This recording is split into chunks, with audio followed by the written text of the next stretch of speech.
कई लोग जिंदगी भर ट्रैप में फंसे रहते हैं, उनको गुरु नहीं मिलते। अपने पूरा जीवन हिमालय में लगा देते हैं लेकिन उनको गुरु नहीं मिलते हैं। एक बाबा थे जो लगभग 70 साल के आसपास के थे, लेकिन वो बड़े दुखी थे।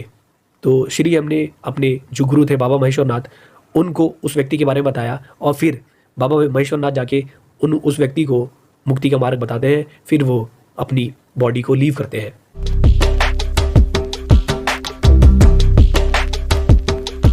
नमस्कारम एवरीवन, सभी का स्वागत है चैनल में। दोस्तों, बचपन से हमने सुना है कि अगर हम मेडिटेशन करते हैं तो हम अपने माइंड की बहुत सारी जो एनर्जीज़ हैं उनको एक्सेस कर सकते हैं, हायर लेवल्स को एक्सेस कर सकते हैं। पर ये मेडिटेशन होता क्या है? आप सब ने ट्राई किया होगा। कोई माला जपने की कोशिश करता है, कोई किसी भगवान का नाम जपने की कोशिश करता है, कोई किसी चीज़ को बड़ी देर तक देखता है, कोई ऐसे करके आँख के ऊपर यहाँ पर फोकस करता है, कोई सांस पे ध्यान देने की कोशिश करता है। लेकिन क्या आप कभी किसी ऐसी अवस्था में पहुँचे हैं जहाँ पर आप कह सकें कि इसे ध्यान है, ये ध्यान है? और बहुत सारे लोग क्या करते हैं कि वो अपने माइंड को शांत करने की कोशिश करते हैं। वो समझते हैं कि ये ध्यान है, क्योंकि उन्होंने कहीं ना कहीं पे सुना होता है कि जब आप ध्यान की अवस्था में जाएंगे तो आपका माइंड बहुत स्टिल हो जाता है। तो क्या आपका माइंड आप स्टिल कर सकते हैं, इस बारे में भी हम बात करेंगे। और मेडिटेशन क्या होता है या ध्यान क्या होता है, इस बारे में भी हम लोग बात करने वाले हैं। तो एक चीज़ मैं आपको समझा देता हूँ कि ध्यान एक अवस्था होती है। ध्यान एक अवस्था होती है जिसको हम प्राप्त कर सकते हैं। इस चीज़ को समझना, ध्यान एक अवस्था है जो हम प्राप्त कर सकते हैं।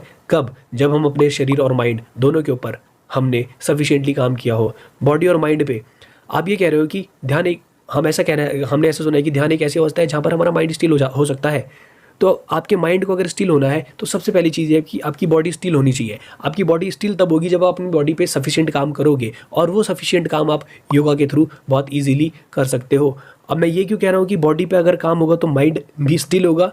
क्योंकि आपकी बॉडी और माइंड इस तरीके से गुदे हुए हैं जिस प्रकार से आटा और पानी एक साथ गुदे हुए होते हैं। तो पहले बॉडी के ऊपर काम करना है, धीरे धीरे माइंड के ऊपर भी काम हो सकता है। इस तरीके से भी किया जा सकता है। या फिर आप अगर विपश्यना या ज्ञान योगा की बात करेंगे, वो लोग माइंड पे काम करते हैं और माइंड जैसे जैसे प्यूरीफाई होते जाएगा तो बॉडी भी स्टेबल होती जाती है। लेकिन जो पाथ मैंने चूज़ किया है वो पाथ है बॉडी को प्रिपेयर करना। बॉडी हठ योगा से प्रिपेयर करी जा रही है, लेकिन हठ योगा जब आप करते हो तो केवल बॉडी में काम नहीं होता है, क्योंकि ब्रेन से ज़्यादा इन्फॉर्मेशन हमारी बॉडी में स्टोर्ड होती है। तो अगर बॉडी प्योरीफाई होगी तो माइंड भी अपने आप प्योरीफाई होगा। और इस चीज़ को समझना, माइंड का मतलब ब्रेन नहीं होता है। ओके, माइंड का मतलब ब्रेन नहीं होता। ब्रेन केवल यहाँ है, mind through out the body फैला हुआ है। हर एक सेल के पास अपनी एक इंटेलिजेंस है, उसके पास अपनी एक मेमोरी है। हर सेल अपने आप को मल्टीप्लाई करता है। ये तो सबने क्लास 10th में पढ़ा ही होगा। सिंगल सेल होता है अमीबा, फिर वो 1 से 2 बनता है, 2 से 4, धीरे धीरे करके एक बहुत बड़े बड़े जो बींग्स हैं, बहुत बड़े बड़े नॉट बींग्स, एनिमल्स या फिर कुछ भी चीज़ें एक सिंगल सेल अमीबा से ही बनती है। तो अगर आपको ध्यान की अवस्था में जाना है तो आपको बॉडी और माइंड को प्योरीफाई करना पड़ेगा। इस चीज़ को समझना। लोग ध्यान में जाने के लिए पता नहीं क्या क्या चीज़ें करते हैं। कोई लंबी गहरी सांसें लेगा, फिर रोकेगा, फिर छोड़ेगा, फिर लंबी गहरी सांसें लेगा, फिर रोकेगा, फिर छोड़ेगा। इन चीज़ों से कुछ नहीं होने वाला है। कोई ऐसे करके अपनी आँख के आगे यहाँ पे नाक पे ऐसे देखेगा, इससे सिर दर्द होगा और कुछ नहीं होता। कोई कहेगा कि मेरे दिमाग में जो इमोशन उठ रहे हैं, माइंड में जो इमोशन उठ रहे हैं, ख्याल उठ रहे हैं, उनको बस मैं किसी तरीके से कंप्रेस कर दूं और भगवान का नाम जपते रहूं तो माइंड मेरा शांत हो जाएगा। हो ही नहीं सकता। थोड़ी देर के लिए आप, हाँ, रिपीटिशन की वजह से आप स्टिलनेस फाइंड कर सकते हो, लेकिन जब आप गहरी अवस्थाओं में जाते हो तो जिन चीज़ों का आपने दबाया था वो ऊपर उठने लगती है। तो ये गलत तरीका है ध्यान में जाने का। जब भगवान बुद्ध आए थे तो भगवान बुद्ध ने यही बताया था कि आप गलत आलम्बन को लेकर ध्यान प्राप्त करने की कोशिश ना करें, क्योंकि गलत आलम्बन की वजह से आपका माइंड शांत नहीं हो सकता, बिल्कुल भी नहीं हो सकता। इस चीज़ को हमने ध्यान रखना है। तो दोस्तों, ध्यान में अगर आप लोग भी जाना चाहते हैं तो बॉडी और माइंड पे काम करना पड़ेगा, लेकिन सही सही टेक्निक आपके पास होनी चाहिए। अगर आपके पास सही टेक्निक नहीं है, गलत टेक्निक के थ्रू अगर आप जा रहे हैं तो दिक्कत हो जाएगी। मैं आपको ये बात बताना चाहूँगा कि जब भगवान बुद्ध आए थे उनके टाइम पे भी अनेकों ब्राह्मण थे जो ध्यान की अवस्थाओं को प्राप्त कर चुके थे, लेकिन उनको मुक्ति के मार्ग तक भगवान बुद्ध ही ले गए। महाकश्यप भगवान बुद्ध के बहुत क्लोजेस्ट डिसाइपल थे, जो कि महाकश्यप भी बुद्ध बनते, फ्यूचर में आके बुद्ध बनते, लेकिन उन्होंने जिस समय पर भगवान बुद्ध को देखा, बुद्ध बनने की महाकश्यप की इच्छा खत्म हो गई। वो बस मेल्ट हो गए, कुछ बचा ही नहीं। जब आप एक बुद्ध को देख लोगे तो आप मेल्ट हो जाओगे, आपके अंदर कुछ बचेगा ही नहीं। अब हो गया, जब आपने साक्षात भगवान को ही देख लिया तो क्या चाहिए, क्या चाहिए। कई लोग अपने गुरु के सामने सब कुछ त्याग देते हैं, क्योंकि उनको जो करना था वो सब कुछ, जो इच्छाएं थी उनकी सारी की सारी खत्म हो गई, बर्न हो गई, वहीं पर खत्म होगी, कोई इच्छा ही नहीं बची। अब क्या बनोगे, बुद्ध बनोगे, बुद्ध को देख लिया, बुद्ध बनोगे, नहीं, खत्म हो गई। तो महाकश्यप भी एक बहुत ऊंचे स्तर के ब्राह्मण थे और वेद पाठी वो ब्राह्मण थे, ऐसा बताया जाता है। लेकिन जब वो भगवान बुद्ध को देखते हैं तो उनकी बुद्ध बनने की जो उनका संकल्प रहता है वो भी खत्म हो जाता है, और साथ ही साथ वो भगवान बुद्ध के दिए गए जो मार्ग है उस पर चलने लगते हैं।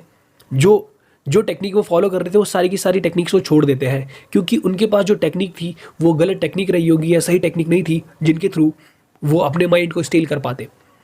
अलार कलाम और उद्दक पुत्र ये दो भगवान बुद्ध के गुरु रहे, जिनसे भगवान बुद्ध ने 7 और 8 ध्यान की नॉलेज ली थी। लेकिन जब वो विपश्यना का मार्ग खोजते हैं तो उस समय पर भगवान बुद्ध ये देखते हैं कि जो अलार कलाम और उद्दक राम पुत्र थे, वो लोग गलत आलम्बन के साथ उन्होंने ध्यान की अवस्था को प्राप्त किया था या फिर समाधियों को प्राप्त किया था। इस चीज़ को ध्यान रखना। जैसे महर्षि पतंजलि कहते हैं कि योगश चित्त वृत्ति निरोधा, योग से चित्त की वृत्तियों का निरोध होना चाहिए, चित्त की वृत्तियों का निरोध होना चाहिए। आप उनका दमन नहीं करोगे, उनको दबाओगे नहीं, उनको खत्म करोगे, उनका शमन करोगे। दमन नहीं, शमन होना चाहिए। अगर आप किसी मेडिटेशन टेक्निक को फॉलो कर रहे हो जिसमें वो आपको कह रहे हैं कि अपने इमोशन को दबाओ, एक गहरी लंबी सांस लो और फिर सांस रोक लो, आप क्या कर रहे हो, इमोशन को दबा रहे हो। ये टेम्परेरी चीज़ें हो सकती हैं बट लॉन्ग टर्म में आपको नुकसान देंगी। इस चीज़ को आपने ध्यान रखना है, लॉन्ग टर्म में आपको ये नुकसान दे सकती है। तो अगर आपको मेडिटेशन की अवस्थाओं में जाना है तो धीरे धीरे होगा ये। हाँ, अगर आपने अपने पास्ट में कुछ काम किए होंगे तो उसकी वजह से आप मेडिटेशन की अवस्थाओं में जा सकते हैं।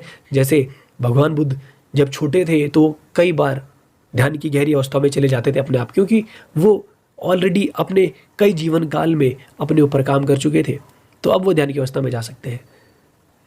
इस चीज़ को समझना आप, क्योंकि उनकी बॉडी और माइंड पहले से प्रिपेयर्ड है। तो अगर आपकी बॉडी और माइंड प्रिपेयर्ड रहेगी तो आपको ये सोचना भी नहीं पड़ेगा कि मुझे ध्यान में जाना है। आप आराम से बैठे बैठे ध्यान की अवस्था में जा सकते हो, बैठे बैठे। कुछ सोचने की ज़रूरत ही नहीं है, आपका माइंड अपने आप स्टिल हो जाएगा। स्टिल होने का मतलब आप ऐसा भी समझ सकते हो कि अब माइंड की एक्टिविटीज़ का आपके ऊपर कोई फ़र्क नहीं पड़ रहा है, कोई फ़र्क नहीं पड़ रहा है। सिंपल सी बात ही है, स्टिल करना ही क्यों है, चलने दो ना उसको, चलता रहे, क्या दिक्कत है। आपका स्टमक चल रहा है, लंग्स चल रहे हैं, हार्ट चल रहा है, आप ये तो नहीं कह रहे कि उसको बंद कर दो, माइंड को बंद करना है। नो, माइंड अपने आप जब आप उसको प्योरीफाई करोगे तो उसके अंदर इमोशन उठेंगे नहीं, उसके अंदर थॉट उठेंगे ही नहीं, बस फिर क्या ज़रूरत है। तो काम बॉडी और माइंड दोनों पे करो, लेकिन सही तरीके से काम करना आना चाहिए, अदरवाइज आप ट्रैप में फंस जाओगे। कई लोग जिंदगी भर ट्रैप में फंसे रहते हैं, उनको गुरु नहीं मिलते, अपने पूरा जीवन हिमालय में लगा देते हैं लेकिन उनको गुरु नहीं मिलते हैं। ऐसा श्री एम ने अपनी ऑटोबायोग्राफी में लिखा था कि एक बाबा थे जो लगभग 70 साल के आसपास के थे, लेकिन वो बड़े दुखी थे। तो श्री एम ने अपने जो गुरु थे बाबा महेश्वरनाथ, उनको उस व्यक्ति के बारे में बताया, और फिर बाबा महेश्वरनाथ जाके उस व्यक्ति को मुक्ति का मार्ग बताते हैं। फिर वो अपनी बॉडी को लीव करते हैं, कुछ समय के बाद वो अपनी बॉडी लीव कर देते हैं। ऐसे कई लोगों की कहानियाँ मैंने सुनी है। तो अगर आपके पास सही टेक्निक नहीं है तो आप फंसे रहेंगे। तो सही टेक्निक बहुत सारी जगह आज की डेट में अवेलेबल है, इतना ओपनली अवेलेबल है। विपश्यना एक टेक्निक है जिससे आप श्योर शॉट स्ट्रेट पाथ है, जो पाथ हम फॉलो कर रहे हैं, सदगुरु को फॉलो कर रहे हैं, योगा वाला पाथ जो है ये भी श्योर शॉट पाथ है। और श्री रामकृष्ण परमहंसा की जो लीनिएज है या जो फाउंडेशन लोग चलाते हैं, वहाँ पर भी जाके आप मेडिटेशन सीख सकते हैं। ऐसे ही श्री एम भी इस समय पर क्रिया योगा में लोगों को इनिशिएट कर रहे हैं। योगानंदा परमहंसा की जो लीनिएज है वो लोग भी लोगों को इनिशिएट कर रहे हैं। ओम स्वामी का भी मैंने बहुत फॉलो किया है, बहुत सुना है, तो मुझे ऐसा लगता है कि उन्होंने भी कहीं ना कहीं चीज़ों को टच किया है और वो भी आपको एक सही रास्ता दिखा सकते हैं। मेरी कोई क्षमता नहीं है, पर मैं जो चीज़ें मैंने देखी हैं उनके बेस पर मैं बोल रहा हूँ। और ये लोग मेरे मेरे हिसाब से मैंने जितने एनालिसिस किया है, स्टडी किया है, उसके हिसाब से मुझे लगता है कि आप इन लोगों को फॉलो कर सकते हैं, सुन सकते हैं, जो आपको अच्छा लगे आप उस डायरेक्शन में आगे बढ़े। और आज की डेट में भी अगर मैं बात करूं तो एक गुरुजी हैं, शायद प्रेमानंद महाराज जी हैं, और उनका यूट्यूब चैनल है भजन मार्ग। उनको भी मैं सुनता हूं तो उनकी सारी की सारी बातें मुझे टच करती हैं, क्योंकि वो बातें मैंने खुद भी फील करी है और साथ ही साथ मैंने बहुत सारे लोगों से बातें सुनी है।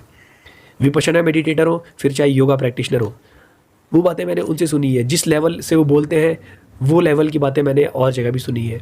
उतनी क्लैरिटी के साथ वो बात बोल रहे हैं, बिल्कुल ऐसा लगता है कि हाँ, अंदर से बिल्कुल सच निकल रहा है। तो इन लोगों का फॉलो कर सकते हैं। मेडिटेशन इतनी आसानी से प्राप्त नहीं हो सकता, परंतु आप अपने ऊपर काम करेंगे तो अवश्य वो आपको प्राप्त होगा। बॉडी और माइंड के ऊपर काम करना पड़ेगा। तो दोस्तों, इस वीडियो में इतना ही। अगर आपको वीडियो अच्छा लगा हो तो कमेंट करना ना भूलें, लाइक करना ना भूलें, शेयर करना ना भूलेंगे। और किसी भी पर्टिकुलर टॉपिक पर वीडियो चाहते हैं प्लीज़ कमेंट सेक्शन में कमेंट कीजिएगा, मैं वीडियो बनाने की कोशिश करूँगा। मिलेंगे आपसे अगली वीडियो में, तब तक के लिए नमस्कार।